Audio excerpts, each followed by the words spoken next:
శ్రీ గురుదేవ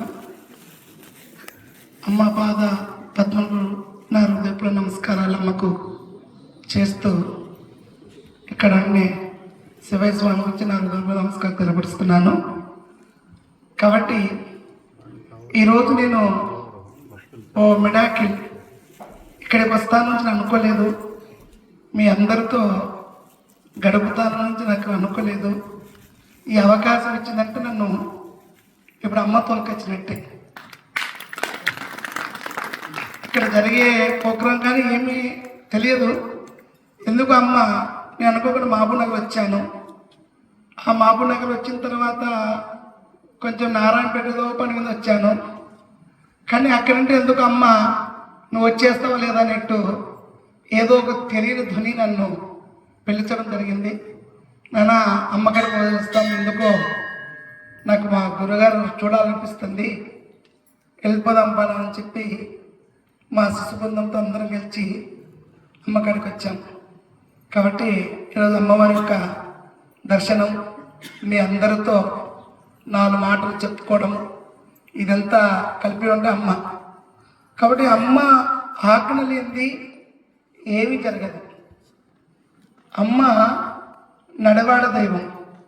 ఈ భూమి దిగి నుండి భూమికి వచ్చిన మానవ రూపంతో వచ్చి నడవాడ దైవంగా భక్తులను ఉద్ధరించబడేందుకు అమ్మ ఈ భూలోకం వచ్చి మనతో ఉంటూ తన ఒక యోగాన్ని మన అందరిని చూస్తూ ఎలాగ నడపాలన్నట్టుగా అమ్మ నడుపుతూ వచ్చింది. కానీ నా అనుభవంలో నేను చిన్నప్పటి నుండి దైవ ధ్యానంలో ఉండేవాడిని. నాకు చిన్నప్పటి నుంచి ఏం చదువుకోలేదు. నా వయసు 8 సంవత్సరాలప్పుడు నాకు ఏదో తెలియని శక్తి నాలోకి, నేను శివాలయంలో ఎక్కువ ఆరాధన చేశాను, అంటే శివాలయానికి పోయేవాడిని. కానీ ఆ చిన్నప్పుడు ఏమైందంటే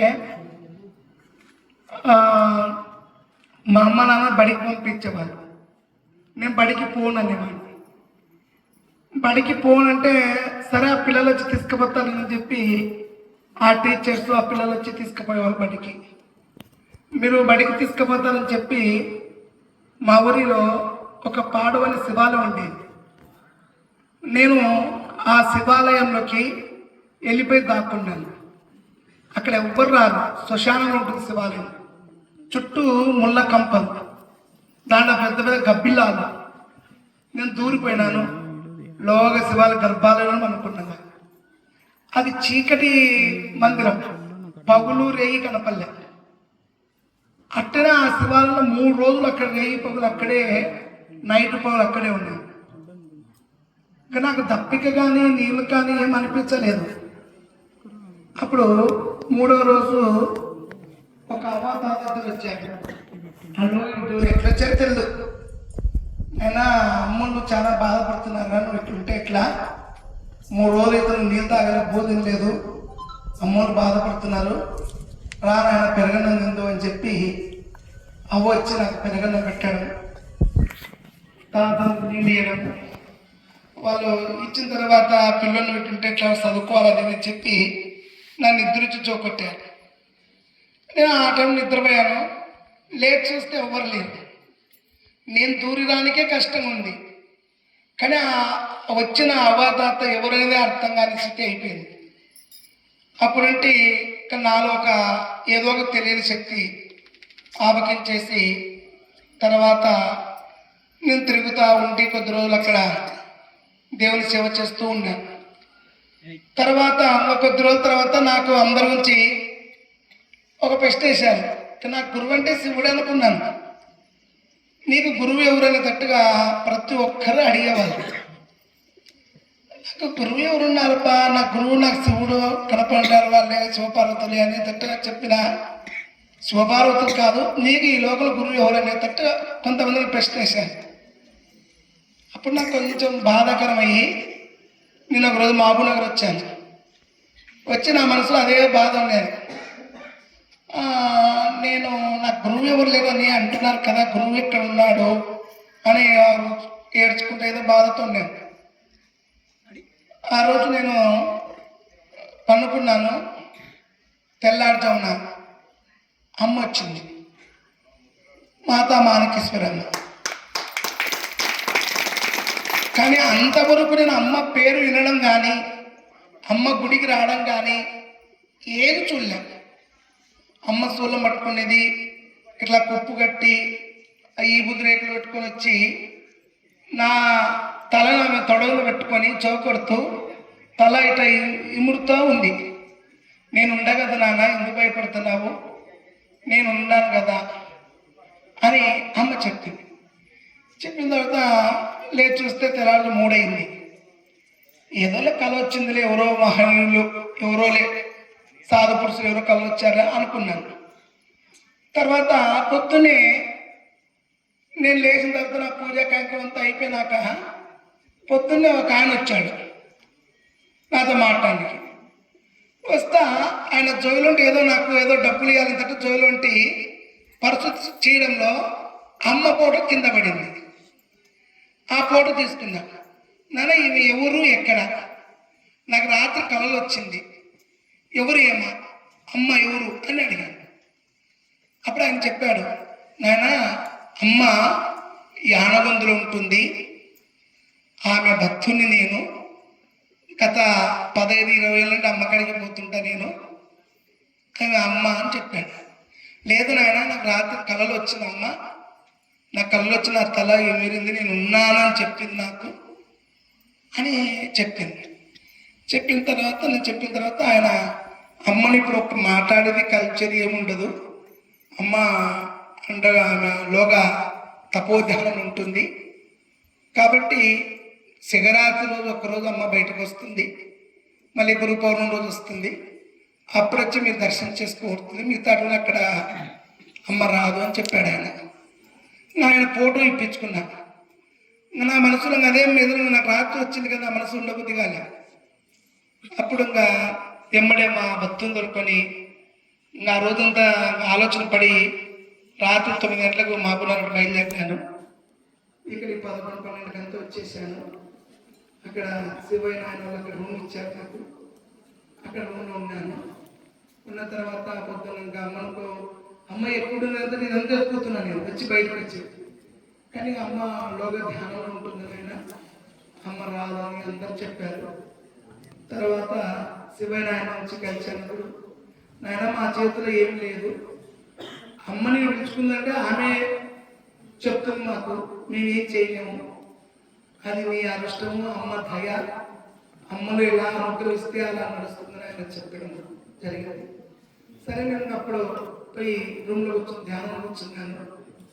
ధ్యానంలో కూర్చున్న తర్వాత 8 గంటలకు కూర్చున్నాను. 9, 10, 11 వరకు ధ్యానంలోనే ఉన్నాను.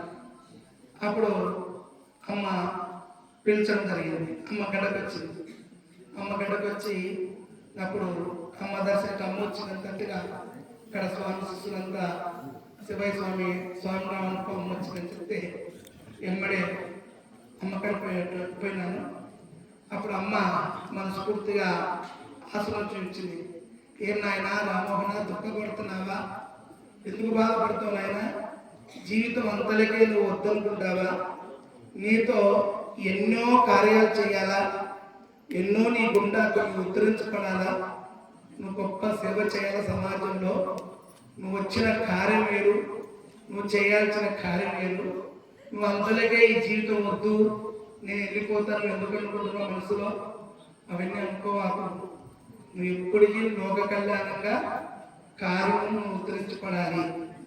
ఎప్పుడైనా కానీ ఆశించుకునేది ఎప్పటికీ దక్కదు.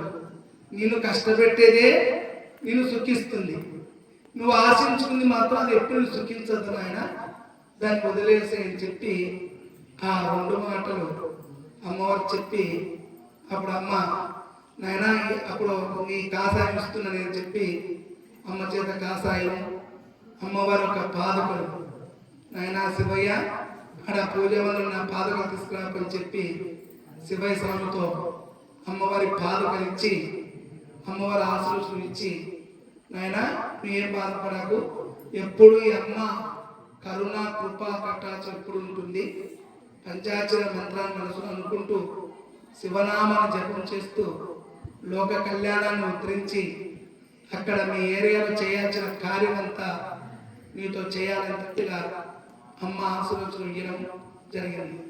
కాబట్టి ఆ రోజు నుండి నాకు అమ్మ నా గుండెలోనే ఆరాధన అయిపోయింది.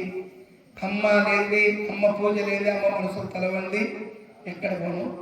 కాబట్టి అమ్మ ఒక అనుగ్రహం వలన ఈరోజు మళ్ళా మీతో వచ్చి ఇక్కడ మీ అందరితో చేసుకుంటున్నానంటే నిజంగా ఇప్పుడు నేను అమ్మని పిలుచుకొచ్చింది. నేను ఇక్కడ వచ్చాను ప్లాను లేదు, ఏం లేదు, ఎట్లా దొరికొచ్చిందో ఎట్లా వచ్చిందో కానీ మీరు అందరితో పరిచయం చేయించిందంటే నిజంగా ఇదంతా అమ్మ కృప, అమ్మ అనుగ్రహం. అమ్మ మనలోనే ఉంది. మన అందరి మధ్యలో ఎట్టుందంటే నడవాడ దైవం ఉంది సూక్ష్మ రూపంతో. స్థూలదేహాన్ని అమ్మ సాధించింది, స్థూలదేహాన్ని అక్కడ పెట్టేసింది, కానీ సూక్ష్మదేహాన్ని తీసుకుంది. స్థూలదేహంతో తపశక్తి అంతా అమ్మ చేసేసి స్థూలదేహంతో ఈ ప్రపంచానంతా ఉద్ధరించి పడాలన్నట్టుగా అమ్మ సూక్ష్మ రూపంతోనే మన అందరి దగ్గర నడబడ దైవంగా మనం ఎక్కడ పిలిస్తే అక్కడ పలుకుతుంది. కానీ నమ్మకం అనేది చాలా గొప్పది. మన అమ్మ ఉంది అని నమ్మితే అమ్మ అక్కడే ఉంటుంది. ఎక్కడుంది అమ్మ అంటే కనపడదు. కానీ మన భావన గొప్పది. మన భావన అమ్మ ఇక్కడే నా హృదయంలోనే ఉంది, నా సన్నిధిలో ఉంది, నాతోనే గడుపుతుంది అమ్మ అని మనము భావనతో ప్రేమతో అనుకో ప్రతిరోజు అమ్మ దర్శనం అవుతుంది. కానీ అమ్మ ఎక్కడుందో ఏమో, యానవంతులు ఉందో ఎక్కడుందని అనుకుంటే ఎక్కడ కనపడదు. కానీ అమ్మ కావాలంటే మనం త్రపించాలి. మన దగ్గర త్రపడలేని అమ్మ కనపడుతుందా? ఇప్పుడు ఏదో ఒక సంకల్పం చేయాలి. ఒక సంకల్పం చేస్తే అది మనం చేస్తాం. మనం ఏ సంకల్పం చేయకుండా మనం హైదరాబాద్ పోవాలంటే పోతామా? హైదరాబాద్ పోవాలని సంకల్పం చేస్తేనే హైదరాబాద్ వెళ్తాం. కానీ మనం అమ్మను చూడాలా, అమ్మ ప్రేమ కావాలా, అమ్మ అనుభూతి కావాలా, అమ్మ మన తోడు ఉండాలా, అమ్మ దివ్య దర్శనం పొందాలంటే నీ మనసు అమ్మ మీద ధ్యానించు, నీ మనసు పెడితే తప్పకుండా అమ్మ కృప, అమ్మ అనుభవం తప్పకుండా ఉంటుంది.